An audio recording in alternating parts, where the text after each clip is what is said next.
uno de los más importantes, ya que, bueno, dentro de la clasificación de los helmintos, es parte de la clasificación. Acuérdense de que se va a dividir entre platelmintos y nematelmintos. Estos nematelmintos van a ser nemátodes, que es de los que vamos a hablar en este momento. Fíjense, esta es más o menos la estructura, bueno, en realidad es la estructura de los nemátodes, que son circulares, cilíndricos, y vamos a darle una iniciación con parte de lo que es la introducción. Bueno, aquí tenemos la clasificación. Bueno, vemos los helmintos, se van a dividir en platelmintos y nematelmintos. Ya vimos la parte de platelmintos, que se va a dividir en céstodes y tremátodes, que los hemos podido ver, los céstodes, todos los que van a ser tenias, y tremátodes, los que van a ser las duelas hepáticas, duelas sanguíneas, como la fasciola hepática, y los nematelmintos, que ahora nos toca hablar de ellos. Dentro de los mejores representantes de los nematelmintos vamos a tener, por ejemplo, el Ascaris lumbricoides, que es uno de los más grandes nematelmintos que va a ocupar el intestino del hombre, ¿no? Puede llegar a medir hasta 50 centímetros. Y también existen los más pequeños, que son microscópicos, y que estos pueden ser, por ejemplo, el Strongyloides stercoralis. Estos dos nemátodes son de importancia, ya que los tenemos comúnmente entre nosotros. En Bolivia vamos a ver que la helmintiasis oscila entre 1 a 4 millones de habitantes, ¿no? Las personas que están con este tipo de parasitosis. No solo se habla de geohelmintos, también se habla de helmintos transmitidos a través de vectores, y a estos los vamos a determinar como filarias, que vamos a ver más adelante también. Va a tener un tema entero acerca de filarias. Y en distintas partes del mundo se ha visto que estas filarias también ocupan un lugar bastante interesante. Sin embargo, en Bolivia solo se ha identificado una especie de estas filarias, de la cual vamos a hablar también. A decirles también que los nemátodos van a ser helmintos pseudocelomados, que tienen una cavidad donde se alojan las estructuras internas. Hay más o menos una cantidad de 25.000 especies, ¿no? Y la gran mayoría son de vida libre. Estos son conocidos como gusanos, como les había dicho, gusanos redondos. Y esta es más o menos la estructura que tiene. Fíjense aquí en la caja Petri, como lo vemos, que tiene una estructura bastante firme.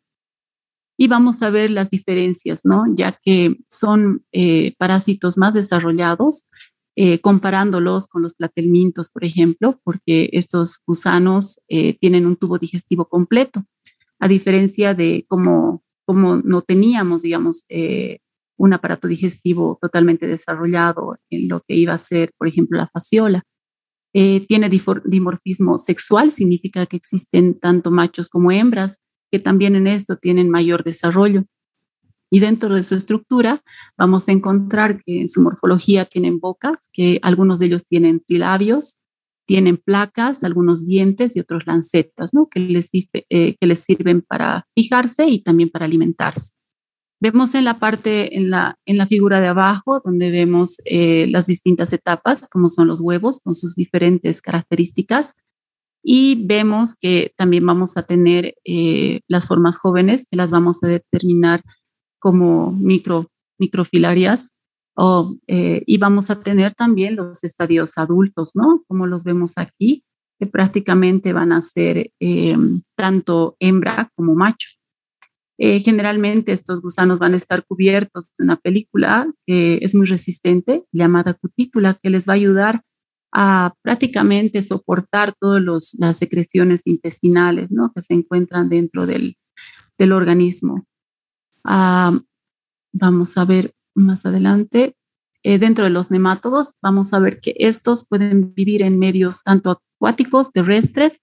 En general les gusta todo lo que es el terreno húmedo, mucho mejor si es que existen detritus en el lugar, para que se puedan alimentar o mantenerse, porque parte de su ciclo de estos nemátodos va a encontrarse a nivel de la tierra, de algunos de ellos, ¿no? Ya que su desarrollo va a encontrarse a partir del suelo. Tenemos también que muchos de ellos son de vida libre, y que también hay los de vida parasitaria, pero vemos que estos son en menor porcentaje. Ahora, dentro de las características en base a su morfología, vamos viendo que tiene un cuerpo alargado, como lo ven aquí, es un cuerpo alargado, es cilíndrico, redondo, es simétrico, ambas partes son simétricas, o derecha e izquierda, tienen, presentan tejidos, 3 tejidos embrionarios que les van a ayudar para desarrollar algunos órganos, ¿no?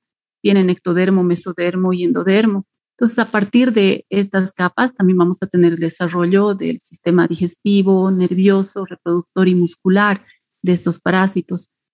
Su cuerpo, como les había dicho, está cubierto por esta capa cutícula que es muy resistente, que les ayuda a soportar. No presentan sistema circulatorio ni tampoco sistema respiratorio. El aparato digestivo es más desarrollado y es completo. Tiene una boca y tiene un ano. Entonces, está desarrollado. El sistema nervioso también, este se encuentra representado por un encéfalo incipiente y tiene órganos sensoriales a nivel de la boca. Los órganos reproductores prácticamente ocupan casi la totalidad del cuerpo, dentro del cual tenemos diferenciación. Hay gusanos hembras y hay gusanos machos.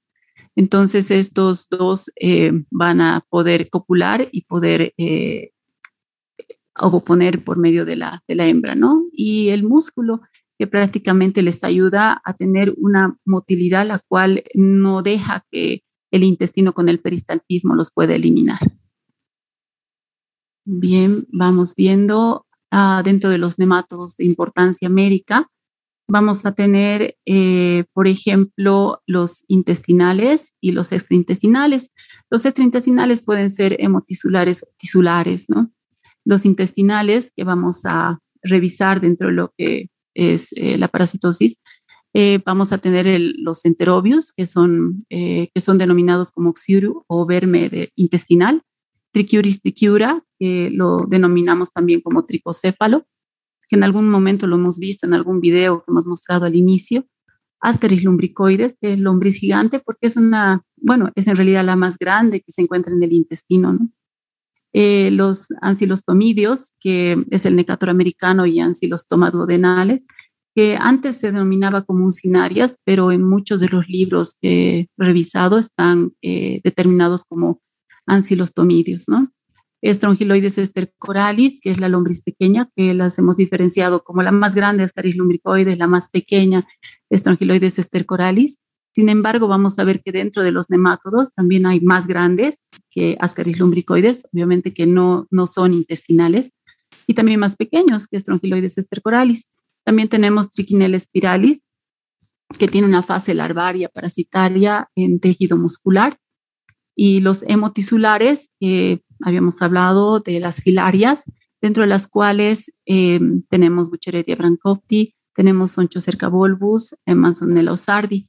Dentro de estas 3, que serían las más importantes, pues para nosotros aquí en Bolivia la que le hemos podido identificar es Manzanella osardi. Entonces a esa yo pienso que en algún momento vamos a tocarla con más detalle. Veamos dentro de lo que es las características de algunos de los nemátodos.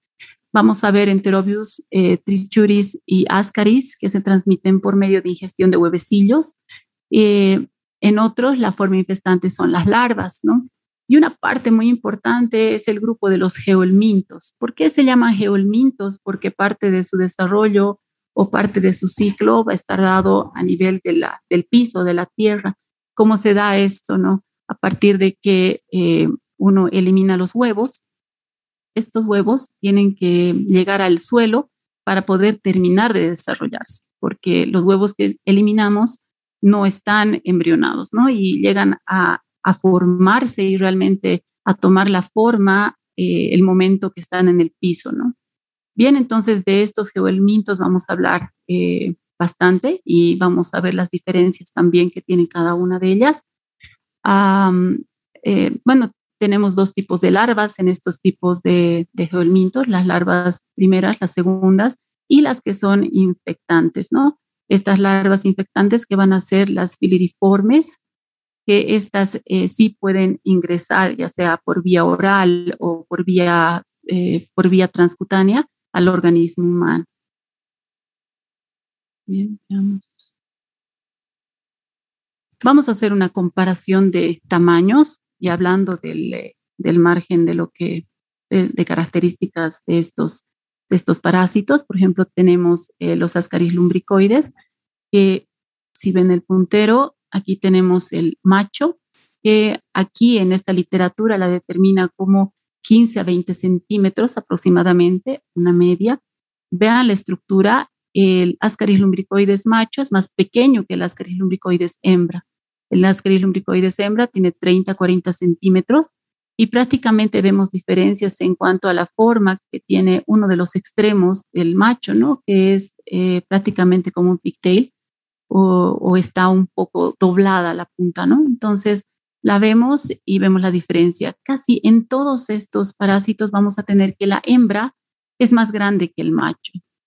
Tenemos también Strongyloides stercoralis, dentro de los cuales la característica importante es que estos parásitos o pueden ser parásitos o pueden también ser de vida libre, ¿no? Y eso lo van a decidir el momento que terminen el ciclo evolutivo que tienen. También tenemos aquí, en esta literatura está como uncinarias, pero vamos a ver que son ancilostomidios, entre los cuales, por ejemplo, en diámetros, la hembra va a tener de 10 a 12 milímetros y el macho de 7 a 9 milímetros. Enterobius vermicularis, que no es un geohelminto y que es uno de los nematodes pequeños, ¿no? Entre los cuales va a medir de 2 a 11 milímetros el macho y la hembra va a medir de 9 a 11 milímetros. Entonces vemos que tenemos diferentes tipos de medidas entre los que van a ser las especies, pero sí hay características que tienen, ¿no? Entre ellas, ya les digo, el famoso enrollamiento o el pigtail que tiene el macho, que casi se da en todas las especies, y tenemos que la hembra generalmente es más grande, ¿no? Vamos a tener otro tipo de características también, como la forma de la boca. La forma de la boca es muy importante porque a partir de esta prácticamente se van a alimentar, ¿no? La boca es circular y está rodeada de labios en alguno de ellos, de dientes, de placas cortantes y otros en forma de lanceta, ¿no? Presentan una cavidad bucal entre la boca y el esófago y que en algunas especies puede estar recubierta de una pared gruesa. En realidad esta les va a servir para adquirir los alimentos, ¿no? Ya sea sangre, tejidos, células o contenido intestinal, que va a dirigirse a través o que va a ingresar a través de la boca y se va a dirigir hasta la zona muscular conocida como el esófago, que también va a tener diferencias, ¿no? Dentro de lo que son los esófagos. Aquí, por ejemplo, vemos que el Ascaris lumbricoides va a tener una boca trilabiada y va a compartir esta misma forma Strongyloides stercoralis y Enterobius vermicularis. Entonces vamos a tener también la forma que tiene ancilostoma duodenales, que es en forma de dientes, dentículos que le va a permitir poder alimentarse, ¿no? Y de Necator americano, que vamos a tener las placas cortantes que son típicas. Estas también nos van a ayudar a reconocerlos. Y por medio de estos vamos a tener la nutrición de estos parásitos. Estas son las formas que les hablaba de los esófagos, que también nos ayudan a identificarlos a cada uno de ellos. Y vamos a ver que son de diferente tipo, ¿no? En cada parásito, de acuerdo al estadio de los diferentes tipos de esófago, que nos va a ayudar a diferenciar. El lumen del esófago es trirradiado. Algunas especies presentan glándulas en el esófago que secretan sustancias, ya sean digestivas o anticoagulantes, ¿no? Como sucede en los ancilostomidios. El esófago es de carácter taxonómico muy importante porque a nivel superior hay que ver el desarrollo que tiene, ¿no?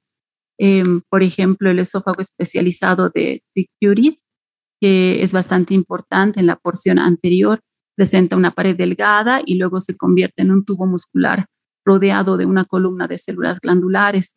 Estas se llaman esticocitos, cuyo conjunto forma una estructura conocida como esticosoma, ¿no? Entonces son características de algunos de los parásitos. Los esófagos pueden ser moniliformes, pueden ser cilíndricos, pueden ser estrongiloides, pueden ser oxiriformes, pueden ser filariformes, rhabdiformes y pueden ser tilendicoides. Entonces, realmente estos nos van a ayudar a identificar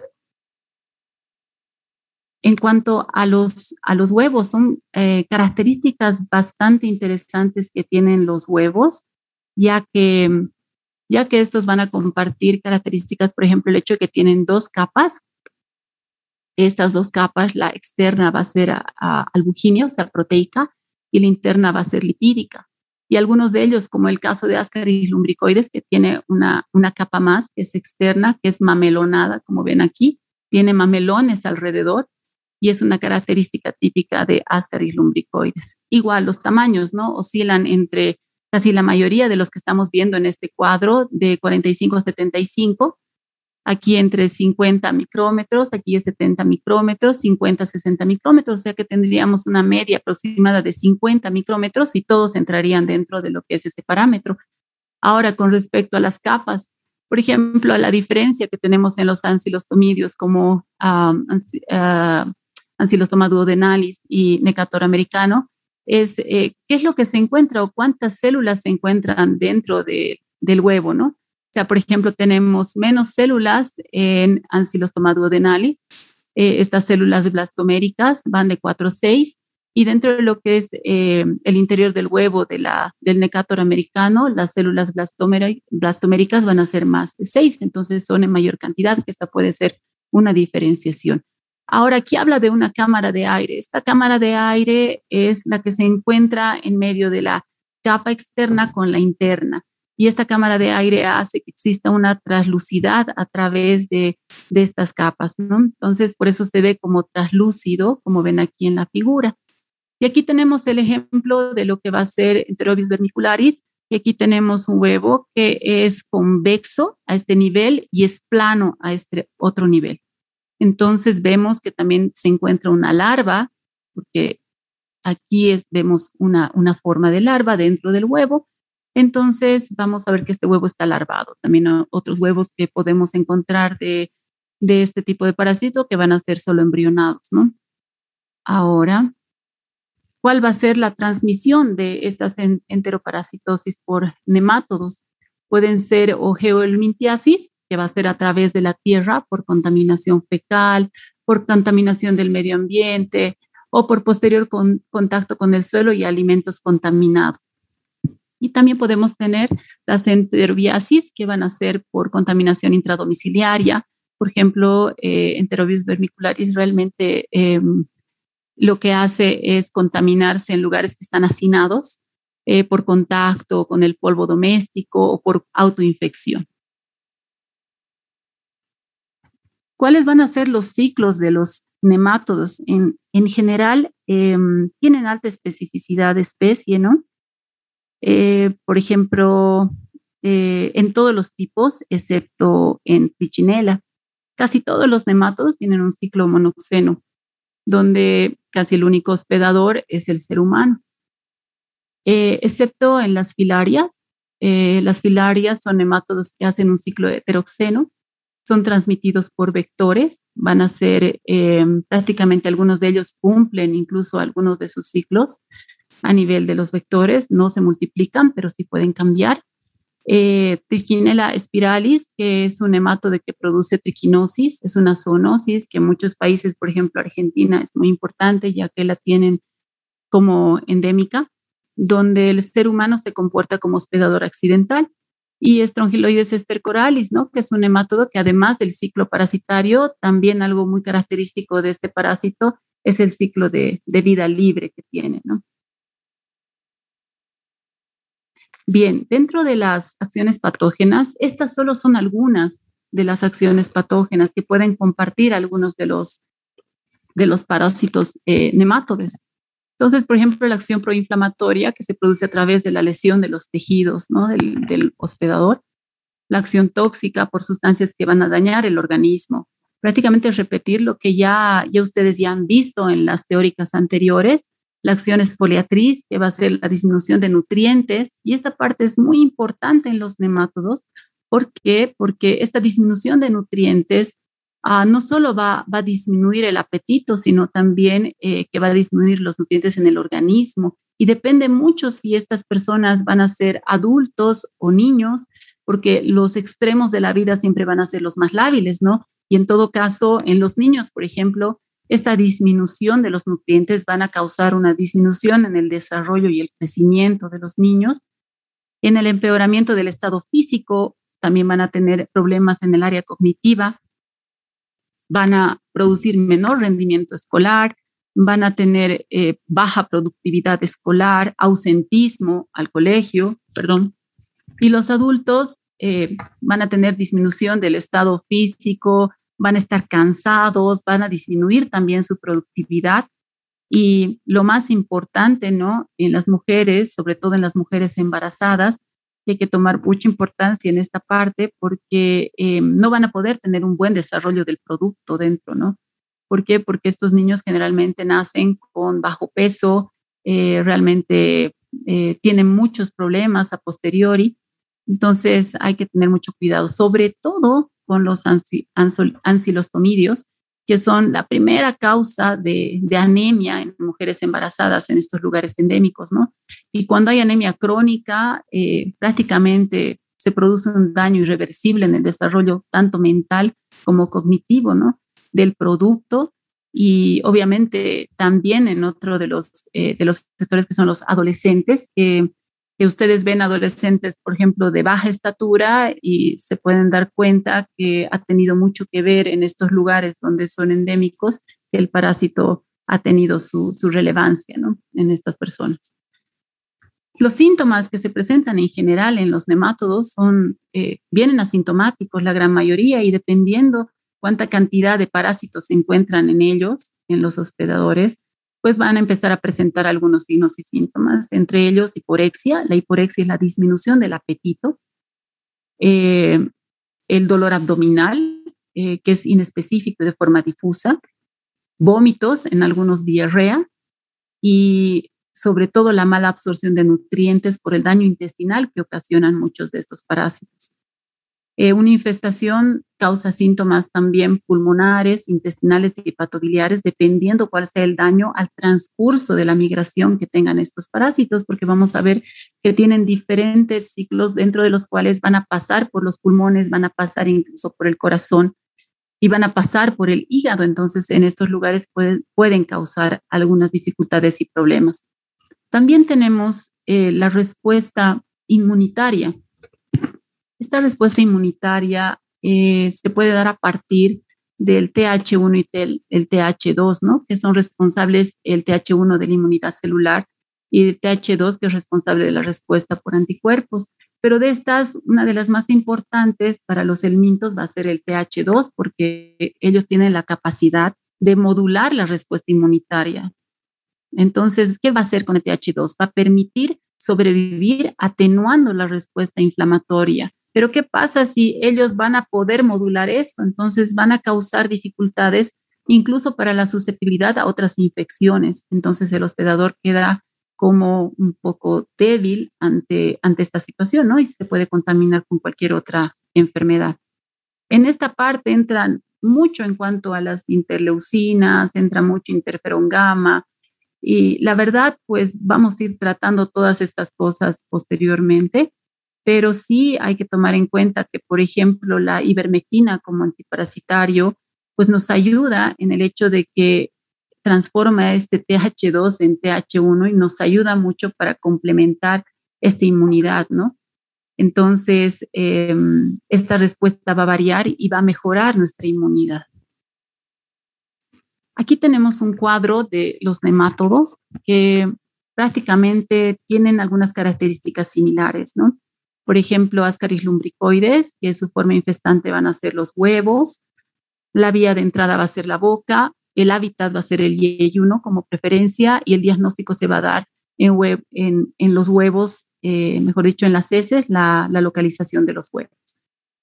Trichuris trichiura, que igual la forma infestante van a ser los huevos, la vía de entrada a la boca, el hábitat del ciego, el colon ascendente y a veces el apéndice secal, ¿no? Por eso cuando nosotros ingresamos a quirófano, a veces nos llevamos la sorpresa de que la apendicitis de nuestro paciente ha sido por algún parásito que se ha metido dentro de lo que es el lumen del apéndice secal. Y lo podemos ver y podemos sacar el parásito, lo mandamos a anatomía patológica, podemos ver, ¿no? Todo esto. En el diagnóstico también se va a diagnosticar los huevos seneces, el Necator americano y Ancylostoma duodenalis van a estar con la forma infestante de la L3, que va a ser la larva filariforme. Generalmente estos parásitos van a ingresar a través de la piel. Su hábitat va a ser IE1 y el diagnóstico también se lo va a realizar por medio de los huevos en las heces. Y eso ya cuando la hembra va a ovoponer, ¿no? Porque mientras está en camino y está cumpliendo los otros ciclos, pues no vamos a tener los huevos en las heces. Strongyloides stercoralis, que también se va a dar la forma infestante con la larva filariforme. Esta va a estar, la vía de entrada va a ser también por vía transcutánea, por la piel, y el hábitat va a ser el duodeno en preferencia y también el yeyuno. Y bueno, lo que vamos a encontrar van a ser las larvas en las heces. Ahora, en cuanto a las filarias, vamos a tener los representantes más importantes como Buchereria, la cual va a ser lo que va a dar o la enfermedad que va a ocasionar va a ser la filariasis. La transmisión va a ser la picadura del mosquito y el diagnóstico va a ser el frotis sanguíneo.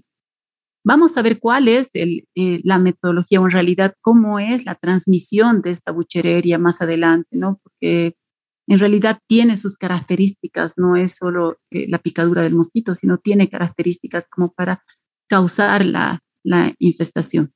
Onchocerca, que va a dar la oncocerciasis, que va a ser igual por picadura de un insecto, y el diagnóstico va a ser por biopsia cutánea, porque este oncocerca lo que va a hacer es, va a ser como pequeños cúmulos de oncocercas que van a ser oncocercomas, y estos pues van a localizarse en diferentes lugares de la piel y las vamos a poder biopsiar para poder verificar el tipo de parásito en el cual estamos estudiando o el cual estamos viendo. El LOA, que es Loaosis, que es por picadura de tábano, se puede diagnosticar por frotis sanguíneo. El Dracunculus, que me ha parecido muy interesante ver cuál es la terapéutica del Dracunculus, que va a ocasionar la dracunculosis, que va a ser por ingestión de agua contaminada. Aquí tiene que ver un crustáceo, que también lo van a ver después. ¿Y cómo se hace el diagnóstico? El diagnóstico aquí dice clínico, pero ¿cómo clínico dicen ustedes? Bueno, es que realmente se ve la lesión en la piel y se puede ir sacando el parásito, ¿no? De a poco y puede medir metros el parásito. Entonces uno lo va sacando de a poco y día a día. Manzonella osardi, que es la filariasis que se ha localizado, que se le ha podido encontrar aquí en Bolivia, es por la picadura del mosquito y se la puede encontrar en frotis sanguíneo. Ahora vamos a ver una parte muy importante que es los geolmintos, que son hematodos intestinales cuyos huevos no embrionados son eliminados al medio ambiente, como les había dicho. Aproximadamente requieren, ¿no? Primero que requieren que el suelo sea adecuado, ¿no? Sea húmedo, esté en sombra, que esté a determinada temperatura, capaz 25 grados a 30 grados centígrados, donde puedan desarrollarse adecuadamente. Este desarrollo de los embriones, pues van a ir de L1, L2 y hasta convertirse en larvas filariformes, que estas van a ser las formas infestantes, ¿no? Su prevalencia está estrechamente vinculada a la diferencia climática, o sea que, como les digo, el hábitat o el lugar tiene que ser adecuado. El desarrollo, tiene que ver mucho el desarrollo socioeconómico también, y las zonas tropicales y subtropicales son las que más compromiso tienen. En cuanto a este desarrollo, tenemos que ver mucho la capacidad que tienen estos huevos a poder durar a nivel de la Tierra y cuánto tiempo pueden llegar a durar, porque pueden llegar a durar mucho tiempo. Y en algunos libros indica que la única forma de deshacerse de estos huevos sería haciendo flameado, o sea, quemando ese suelo para que desaparezcan los huevos, ¿no? Realmente tienen mucha resistencia. Bueno, y en cuanto al ciclo que van a cumplir, uno de los ciclos muy importantes que tienen que cumplir estos parásitos van a ser de dos tipos, ¿no? Uno que va a ser la vía cutánea y otro que va a ser la vía digestiva. Y esto quiero explicarles muy bien, Vamos a ver en cada uno de los parásitos, ¿no? Que tienen una forma de cumplir los diferentes ciclos. Pero estos ciclos sí los tienen que saber muy bien. Por ejemplo, en Ascaris lumbricoides, que va a ser por vía digestiva. Vamos a ver que el Ascaris, en realidad, cuando tenemos los huevos que van a formarse a nivel de la tierra, estos van a ser eliminados, embrionados, van a pasar a formarse, van a empezar, en realidad van a eliminarse dos tipos de huevos, ¿no? Los huevos embrionados, que van a ser fértiles, y los huevos que van a ser infértiles, ¿no? Estos huevos embrionados tienen que pasar por determinado tiempo para que puedan desarrollarse a larvas tipo 1 y larvas tipo 2. Entonces, estos van a llegar a larvas tipo 3, que va a ser la forma infestante, que van a localizarse en los suelos o en la contaminación que tengan algunos productos como frutas, verduras, el hecho de tocar el piso contaminado, que va a hacer que se lleven a la boca. Entonces, al llevarse a la boca, van a ingresar por vía digestiva. Y estos, como no están, estos huevitos, como no están totalmente desarrollados, pues van a llegar ya con la L3, con la L3 van a llegar a vía digestiva, van a entrar al estómago y se va a deshacer la capa del huevito y van a salir y van a ingresar a través de la mucosa del duodeno a nivel de la porción inicial del intestino, van a ingresar a través de la mucosa del intestino, van a pasar por la submucosa, y la submucosa, como es la más irrigada del intestino, pues van a poder tener acceso a los vasos sanguíneos. En realidad, estos vasos sanguíneos van a ser los venosos y van a llegar a la circulación porta a través de estos. Ustedes saben que si el parásito tiene acceso a vía sanguínea, puede tener acceso a muchos órganos. Entonces, estos van a llegar a la circulación porta, como vemos aquí. Llegan a la circulación porta, ingresan al hígado, van a entrar a las venas suprahepáticas, mesentérica, va a llegar a la cava inferior y van a ingresar a lo que va a ser el corazón del lado derecho. Al llegar al corazón del lado derecho, van a llegar a la arteria pulmonar, y de la arteria pulmonar se van a dirigir hacia los pulmones, dentro de los cuales vamos a tener los capilares pulmonares. Van a ingresar a lo que va a ser la membrana alveolo-capilar en los alveolos, y ahí se va a producir nuevamente el crecimiento y el cambio a L4. Estas larvas L4 van a ser un poco más grandes, más desarrolladas, y estas van a tener resistencia gástrica. Así que estas, cuando lleguen al intestino, como vamos a ver en este momento, pues van a tener posibilidad de sobrevivir. Entonces, van a llegar a los alveolos y después van a dirigirse por la tráquea hacia la faringe. Van a ser nuevamente deglutidos hacia el esófago y van a ingresar al tubo digestivo. Como tienen esta resistencia gástrica, van a pasar por el estómago sin dificultad y van a llegar hasta el duodeno y hasta el yeyuno. En el yeyuno ya van a desarrollarse como las larvas L5, que son las adolescentes, y que van a empezar a evolucionar adultos, diferenciándose sexualmente. Entonces, esta es la forma de vía digestiva del desarrollo y del ciclo, que lo vamos a determinar como ciclo de Lux.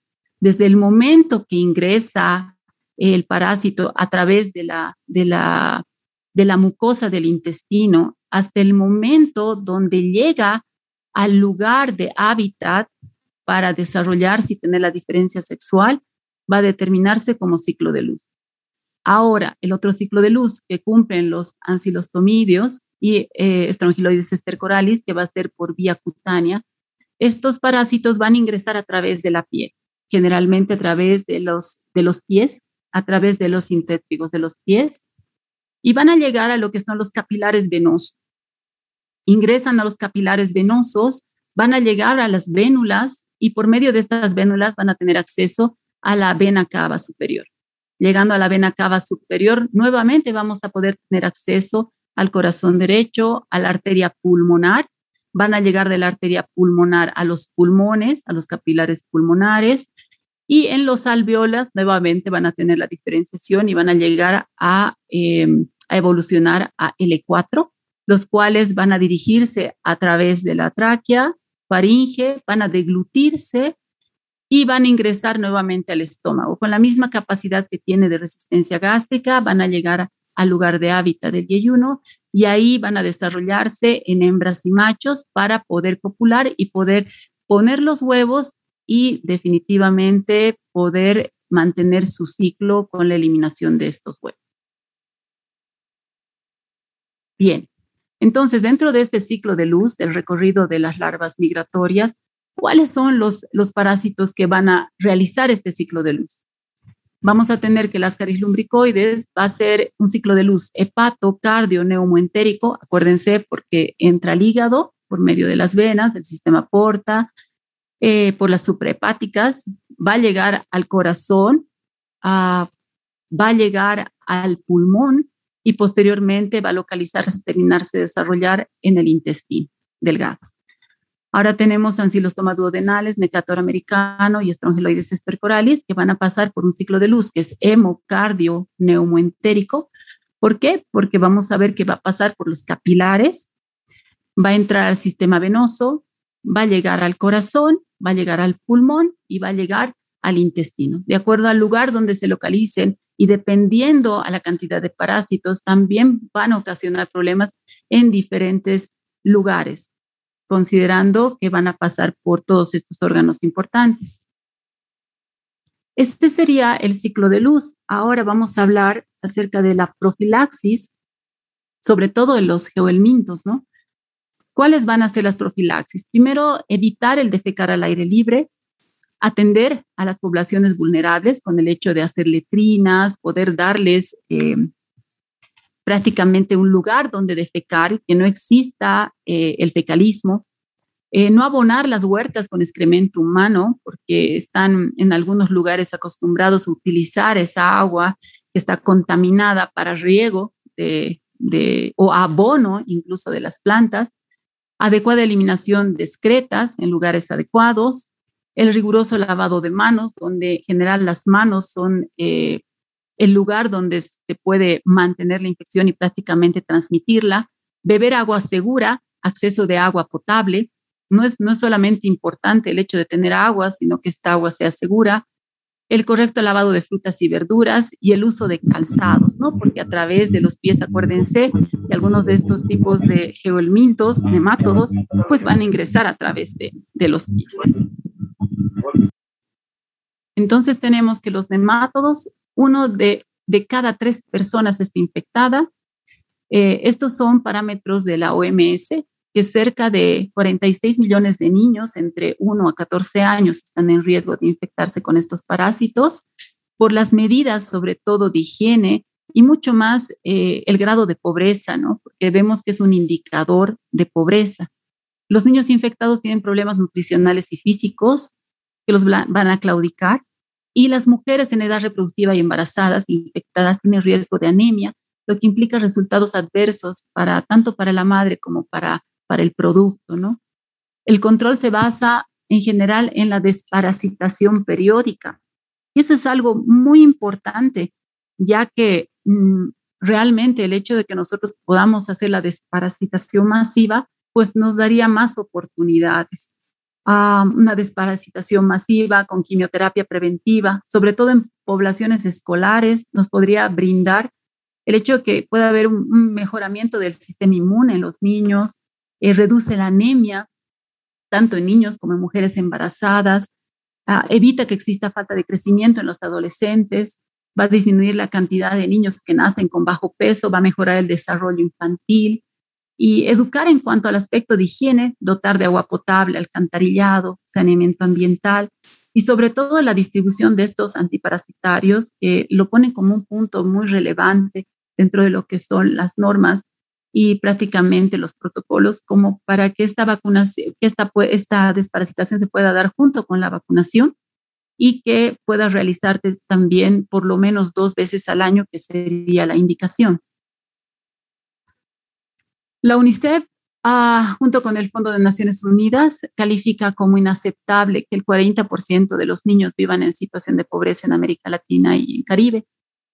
La pobreza en la infancia deja huellas profundas que comprometen severamente el futuro de las personas y lo estamos viendo, ¿no? prácticamente por todo lo que implica el hecho de que la pobreza es como un círculo vicioso, ¿no? Entre tantos problemas que existen. Y en este caso para los parásitos también. A crecer sin parásitos, los parásitos intestinales ponen en peligro el crecimiento y el desarrollo infantil. Estos organismos causan desnutrición, anemia y otras enfermedades. Como hemos visto, realmente hasta nuestro sistema inmune nos juega una mala pasada, ¿no? En el hecho de que podemos ser propensos a tener otras enfermedades aparte de las parasitosis. Y en América Latina y el Caribe, 46 millones de niños están en riesgo. Entonces, realmente hay que tomar en cuenta todos estos parámetros y estadísticas. Esto en cuanto a nemátodos, como una introducción, claro que van a ver uno a uno los nemátodos ya prácticamente en totalidad. Esto es solo una parte introductiva que les acabo de dar. Y en lo que sí voy a ahondar un poco más es en Ascaris lumbricoides, que ya lo habíamos indicado, es el nemátodo cilíndrico alargado, no está segmentado, tiene sexos separados, tiene hembra y macho, es el nemátodo más grande del intestinal, es una de las helmintiasis más frecuentes en nuestro medio, es transmitido por vía digestiva y da lugar al parasitismo intestinal por medio del gusano adulto. La mayoría de casos clínicos explican, por ejemplo, varias de las complicaciones que causa este parásito, ¿no? Este parásito es cosmopolita, se distribuye por varias zonas, puede ser tropicales, templadas, pero se ha visto que también en climas fríos hay Ascaris lumbricoides, pero sobre todo se encuentra en el área rural, donde las condiciones socioeconómicas, higiénicas son deficientes. Se estima más o menos que el 33% de la población está parasitada y al parecer solo el 6% de los infectados presenta parasitosis masiva. Los dos factores principales que mantienen la endemia es las características favorables del suelo para la contaminación de este parásito, que frecuentemente son por el fecalismo o la presencia de heces. Las cariasis se presenta a todas las edades, no discrimina, pero sí es más frecuente en los niños, debido principalmente al hábito que tienen los niños de jugar en el piso, agarrar las cosas del piso, metérselas a la boca, la geofagia que tienen algunos de estos niños y obviamente el hecho de tener mala higiene en las manos, porque las manos sucias son el factor primordial. Además de esto, la infección se da por ingestión muchas veces de verduras, como hemos visto, ¿no? Hace poco las verduras que están regadas o de repente les ponen abono con aguas negras. Entonces, realmente esto hace que pueda existir la facilidad de la infección. Ambos sexos pueden ser parasitados de igual forma, tanto varones como mujeres. Los adultos han sido también prácticamente tienen un grado de resistencia a la reinfección. Sin embargo, se ha visto que es importante la infección también que existe en ellos, ¿no? En los adultos. Pero una vez más les digo, es mucho mayor la infección en los niños. Bien, dentro de la clasificación, vamos a tener que estos van a pertenecer al reino Animalia, al subreino Metazoa, son helmintos, dentro de la división nematelmintos o nematodos. Van a ser gusanos redondos y este va a ser un muy buen ejemplar de lo que van a ser los nematodos. Bien, ¿cómo van a ser? Va a ser de gran tamaño, va a ser un gusano polimiario. ¿Qué significa polimiario? Significa que las células musculares están en forma de raqueta por su porción más ancha, proyectadas en la cavidad subcelómica. En realidad son células que están juntas y sí tiene una forma bastante consistente, ¿no? El cuerpo es cilíndrico, alargado, tiene un color carne, rosado. El extremo posterior se encuentra dos espículas. Generalmente se encuentran, las espículas son del macho. Estas espículas le van a servir para copular con la hembra. Entonces, esa es una de las diferencias entre hembra y macho. Aquí vemos, por ejemplo, la cabeza, que está provista por 3 labios. Están bien diferenciados estos labios. Poseen diminutos dientículos o dientes. Cada labio tiene pequeñas papilas gemelas en los bordes laterales y localizadas en el centro, donde tiene algún tipo de sensibilidad. Por eso se decía que tenían el aparato sistema nervioso también representado a este nivel. Existe una pequeña cavidad bucal de forma triangular que continúa hacia el esófago y de ahí hacia el intestino tubular. Vamos a verlo ahora. Espérenme un segundo. Esta es la forma de los labios y los dentículos. Está simple y sencillamente incrementa. Ahora vemos aquí que vamos a ver el dimorfismo sexual, porque aquí tenemos a la hembra y aquí tenemos al macho. Entre los nemátodos intestinales, el Ascaris posee el aparato reproductor más desarrollado, lo que lo convierte en el nemátodo número 1 en la contaminación, porque es fácil que se apareen, fácil que se reproduzcan. Primero, tienen una estructura oral que posee 3 labios, como hemos visto, ¿no? Los 3 labios, estos no erosionan, pero sí pueden irritar la mucosa intestinal. Le permite al parásito alimentarse con fluidos intestinales y nutrirse con estos. Tenemos el esófago, que está por debajo. Tenemos el esófago, que tiene un esófago grueso y musculoso. Es polimiario, como les había dicho, presenta muchas células musculares alrededor, en esta parte, alrededor, que tienen la forma de raqueta, con su porción más ancha proyectada. Y no existe de alguna forma una adhesión que tenga hacia la mucosa intestinal, pero sí la musculatura les permite tener movimientos de alguna forma sinuosos que impiden que el peristaltismo pueda expulsarlos, ¿no? Y fíjense, tienen completo el aparato digestivo porque tiene una boca, viene el intestino y viene el ano, en ambos, ¿no? Tanto en el masculino como en el femenino. Entonces vemos, comienza la boca, el intestino y baja y tiene una cloaca. A partir de la cloaca y por debajo de esta tiene las espículas, que son del macho, que le permite copular con la hembra, ¿no? Y el desarrollo de los aparatos reproductores, como el útero, el oviducto, el ovario, pues que están bien desarrollados en este parásito, igual que el testículo, igual que el conducto espermático, que lo vamos a poder diferenciar. Bien. Aquí vemos varios ascaris lumbricoides que podemos ver, incluso podemos identificar cuál es hembra y cuál es macho. Y hay que tomar en cuenta que el crecimiento de estos a nivel intestinal también tiene que ver con el número de parásitos que se encuentran en el intestino, ¿no? Porque si no hay muchos parásitos, pueden llegar a medir hasta 50 centímetros, ¿no? Entonces, realmente tiene que ver el hecho de que sean muchos o pocos por el hecho de competencia para los nutrientes. Dentro de lo que son las formas, pues también tenemos el huevo. En general, se puede observar 2 tipos de huevo, los que habíamos hablado, los fecundados y los que no están fecundados. Los huevos fecundados son ovalados, de cápsula gruesa y transparente, y se forma a partir, como todos los nemátodos, como 2 capas, pero esta especie tiene una capa más, o sea que tiene 3 capas. La interna, que es como una membrana vitelina, que es lipídica. La media, derivada del glucógeno, que esa podría determinarse como proteica. Y la externa, que es albuginea, que es con mamelones múltiples. ¿Y qué es lo que le da este tipo de capa mamelonada? Le da la resistencia al huevo, porque esto le da la corticación. Existen también huevos que son decorticados, que no tienen estos mamelones, esta capa externa. Al no tener esta capa externa, no son tan resistentes como las que tienen.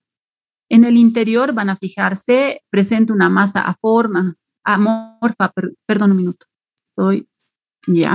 es una forma amorfa, tiene la membrana vitelina que está inerte y se puede identificar. Y vemos que estos huevos miden aproximadamente entre 40 a 80 micras de largo y 25 a 50 micras de ancho. Ahora, los huevos no fecundados, que también son depositados por la hembra. Esto es cuando realmente no ha sido fecundada o en realidad no se ha apareado con el macho, ¿no? Igual, estos huevos son eliminados. Y estos huevos son los no fecundados. Ahora, ¿qué sucede si nosotros encontramos estos huevos dentro de un coproparasitológico, por ejemplo? Si encontramos estos huevos, ¿le damos tratamiento o no les damos tratamiento al paciente? Pues igual le damos tratamiento porque no importa que estos no sean fecundados, probablemente tengamos huevos fecundados mezclados entre ellos y realmente pues vamos a tener la posibilidad de que no estamos haciendo un buen tratamiento, ¿no? O sea que el hecho de que los huevos no estén fecundados, eso no significa de que no le vayamos a dar tratamiento a nuestro paciente. Estos huevos no fecundados son de mayor tamaño, miden de 85 a 90 micras de longitud y de 30 a 40 micras de ancho, ¿no? El huevo de este parásito varía en su morfología. Entonces vamos a ver, por ejemplo, los huevos que ya les había dicho son fertilizados corticados y fertilizados no corticados. ¿Y cuál es la diferencia de los dos? Que los corticados presentan la tercera capa, que son de mamelones, que le va a dar más resistencia al huevo. Y los huevos, que van a ser los huevos embrionados, que estos también pueden estar corticados o no corticados, ¿no? O decorticados, mejor dicho. Estos huevos embrionados generalmente también van a tener la resistencia cuando tienen la tercera capa y pueden durar mucho tiempo, ¿no? En las heces o en realidad a nivel del suelo, ¿no? Donde van a terminar su desarrollo. Como se ha denominado, se ha mencionado, el Ascaris lumbricoide tiene un sistema reproductivo bastante desarrollado. Por lo mismo, se ha visto que en uno de los artículos que he leído, más o menos se encuentran entre 8 a 10 parásitos en las personas, ¿no? Aproximadamente. Entonces, si la hembra pone 200,000 huevos por día y se sabe que la vida media de estos parásitos es un año, haciendo más o menos la lógica, son como 27,000 millones de huevos que tendría cada una de las hembras, ¿no? O sea que es bastante la cantidad de huevos que van a eliminar estos parásitos. Y estos huevos se diseminan muy fácilmente, pueden encontrarse en lugares que uno pues ni se puede imaginar, ¿no? Por ejemplo, los billetes, ¿no? Cuando le pagan a uno con el dinero y estos billetes están contaminados, pueden tener los huevos de Ascaris lumbricoides. Bueno, entonces, gracias a estas 3 cubiertas, como les menciono, sobre todo en los que están corticados, que tienen esta membrana más mamelonada, esta capa más, pues en condiciones extremas de secación y algunos químicos pueden ser muy resistentes. Se dice que incluso podrían ser resistentes al alcohol, al éter, al formol, y ácidos bastante fuertes, ¿no? Porque en realidad el ácido clorhídrico entre ellos es bastante fuerte. Por eso se decía que muchas veces para poder eliminarlos, incluso algunos recomiendan el flameado del suelo para poder eliminar, ¿no? Entonces hay que tomar en cuenta que los huevos son bastante importantes dentro de su estructura.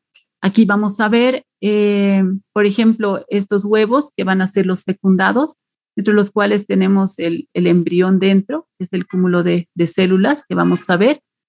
Y vamos a determinar cuál tiene la capa mamelonada y cuál no tiene la capa mamelonada, ¿no? Ambos son embrionados, pero uno está corticado y el otro está decorticado, o sea que no lo tiene. Y aquí vemos, por ejemplo, el huevo donde está saliendo ya la larva. Sale del huevo la larva. Entonces, aquí tenemos los huevos, que son estos encoproparasitológicos, dentro los cuales los vamos a identificar también, ¿no? Y son típicos de Ascaris lumbricoides, sobre todo los que están corticados y tienen los mamelones. Bien, estos son los que no están fecundados, no fecundados y que no están, que son decorticados, ¿no? Bueno, aquí vemos los huevos de Ascaris lumbricoides en materia fecal. Aquí están los inmaduros.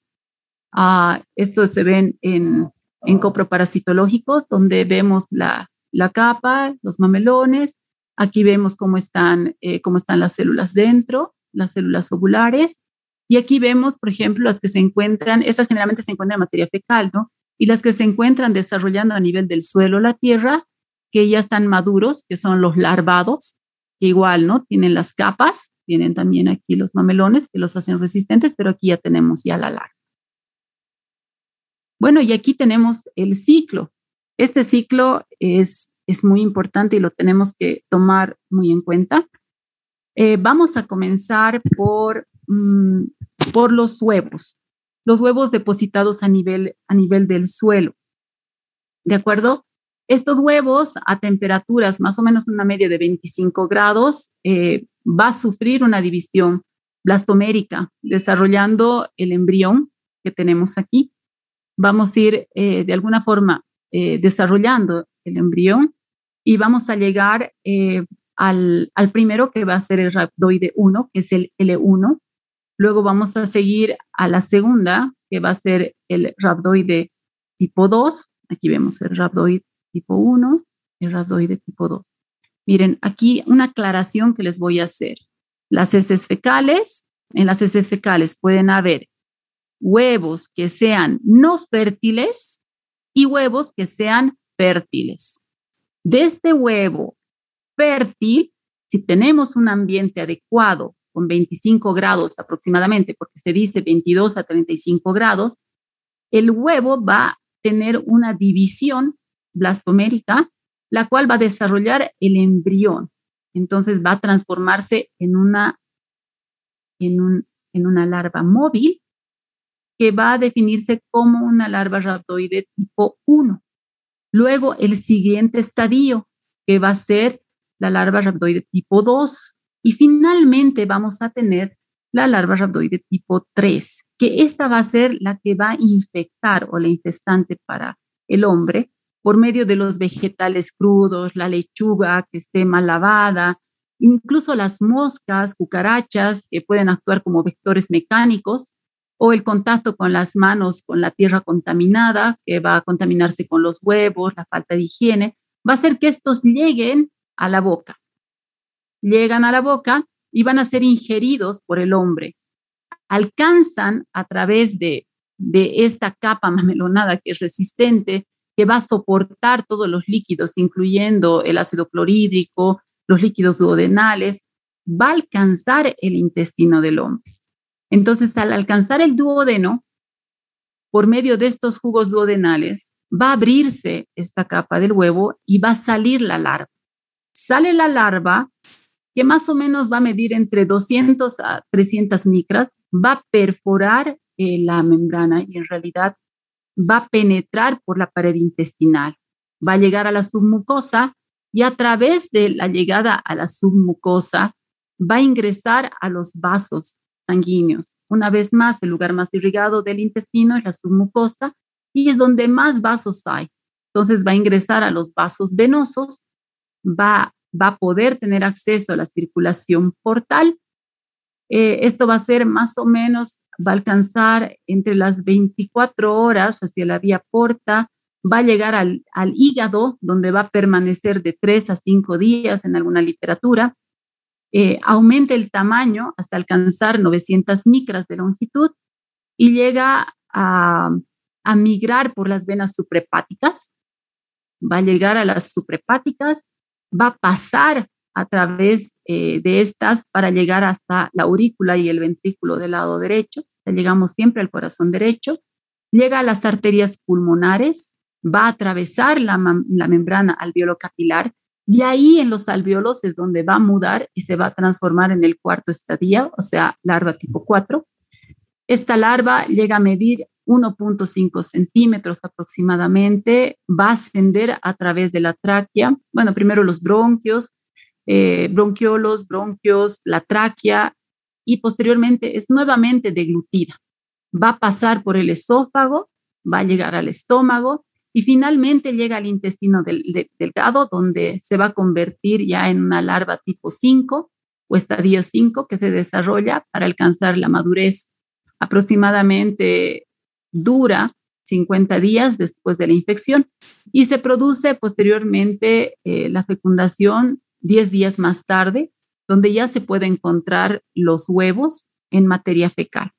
Entonces, con esto vamos viendo cómo se realiza el ciclo de este parásito y en el cual es muy importante, obviamente, la contaminación del suelo, porque a partir de esta contaminación es que nosotros nos vamos a contaminar. Bien, esta es una parte del ciclo de luz que ya lo habíamos indicado en la primera parte de nemátodos, donde la migración del ciclo de luz va a ser a partir desde la invasión del tejido, que va a ser la invasión de esta larva filiriforme a través de la submucosa, llegando a la circulación portal y a las suprahepáticas, yendo hacia los vasos mesentéricos, la vena cava inferior, la aurícula y el ventrículo derecho, arterias pulmonares, atraviesa la membrana alveolo-capilar, de los alveolos se transforma en estadio 4, asciende a los bronquios, bronquiolos, tráquea, es deglutida y pasa por el esófago nuevamente y finalmente llega al intestino delgado, donde se convierte en larva tipo larva 5, que es su estadio que llega posteriormente a la madurez sexual, ¿no? En realidad, todo este ciclo, a partir de la lesión de la mucosa del intestino hasta el momento donde llega al hábitat, se llama ciclo de luz. No se olviden porque esta parte es muy importante. Ahora, yo pienso que aquí podemos dar finalización a esta parte, pero ya comienza manifestaciones clínicas o en realidad ascariosis que lo vamos a dar en la siguiente teórica. O sea que ahorita puedo realmente dar paso para que puedan hacer sus preguntas. Si quieren, pueden activar sus micrófonos, no tengo problema, capaz mejor. Doctora Castañares, ¿me puede oír? Sí, sí, sí. Bien. Hay 2 preguntas en el chat, si quiere usted las puede leer. A ver. Y les voy a, simplemente para los alumnos, las preguntas que sean de Ascaris lumbricoides, porque todo lo demás que es relacionado a los otros nemátodos de importancia médica, los vamos a ver en un tema en particular. Entonces, no tiene mucho sentido responder preguntas de otros nemátodos hoy, porque lo único que van a lograr es confundirse. Entonces, las preguntas de Ascaris lumbricoides en relación a su biología y su ciclo biológico, por favor. Bien, ¿cuánto es el porcentaje de que tantos huevos puedan terminar en un ciclo biológico? ¿Cuántos son viables? No entiendo bien la pregunta. No sé si tú la entiendes, Pamela. Sí, imagino que se refiere a qué porcentaje de los huevos de Ascaris lumbricoides nacen infértiles. Aproximadamente el 20% de los huevos que una hembra ovipone pueden ser infértiles. Entonces, estos obviamente no van a continuar el ciclo biológico. De todos los huevos que llegan al medio ambiente, no sabemos exactamente cuántos van a continuar el ciclo de los fértiles, porque eso depende de las condiciones medioambientales. A pesar de la alta resistencia de los huevos a las condiciones medioambientales, un huevo expuesto a alta radiación, expuesto directamente al sol o en condiciones de poca humedad, no va a subsistir. Entonces, eso no lo podemos saber, pero sí lo que sabemos es que aproximadamente el 20% de los huevos de una hembra van a ser infértiles. O sea que indistintamente de que esté fecundada o no, la hembra va a oviponer huevos infértiles. Eso es particular de Ascaris lumbricoides. Ok, en esta que dice, entonces si hubiera una contaminación ano, mano, boca, no sobreviviría el huevo, ¿verdad? Lo que pasa es de que necesita cumplir su desarrollo a nivel del piso, ¿no? Por eso es un geohelminto. Necesita cumplir, o sea, en realidad necesita el desarrollo que le va a dar el suelo para que pueda cumplir el desarrollo de embrión hacia la larva y poder ser una larva infestante. O sea que no, o sea, ano, mano, boca, no. Necesita tener su desarrollo en el suelo. ¿Por qué necesita dar tantas vueltas en el organismo? Yo te respondo con algo que me ha gustado mucho leerlo en una de las literaturas, en uno de los artículos.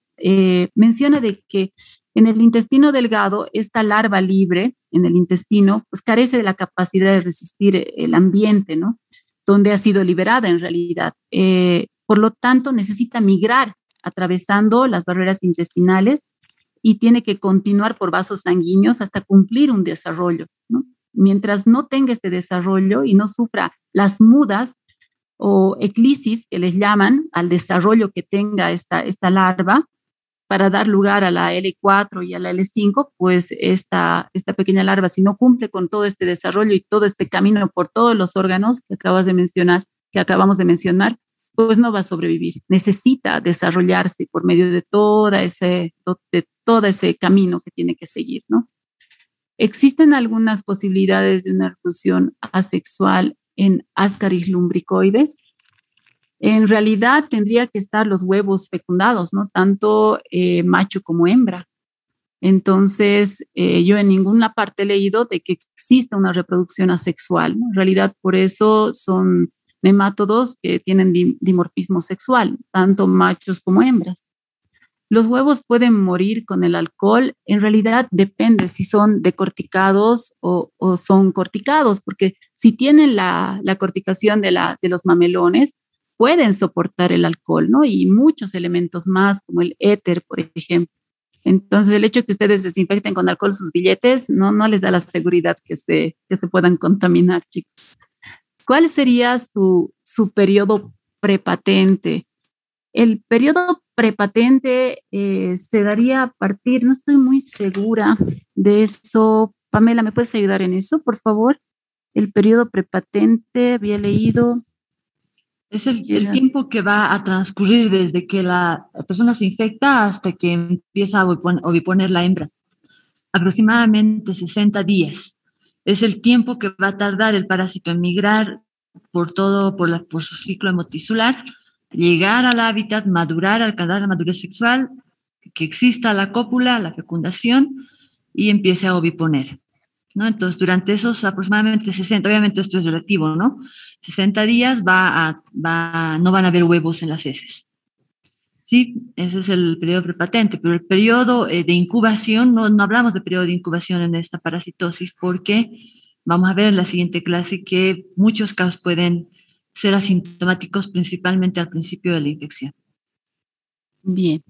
¿En todos los tipos de suelo pueden desarrollar como huevo o tiene un tipo de tierra específica? En realidad, lo que necesitan es una buena temperatura, humedad, y realmente hay tierras donde son mejores para ellos, ¿no? Generalmente cuando tienen detritus orgánicos, ayudan al desarrollo de los huevos para cumplir todo este desarrollo que tienen, ¿no?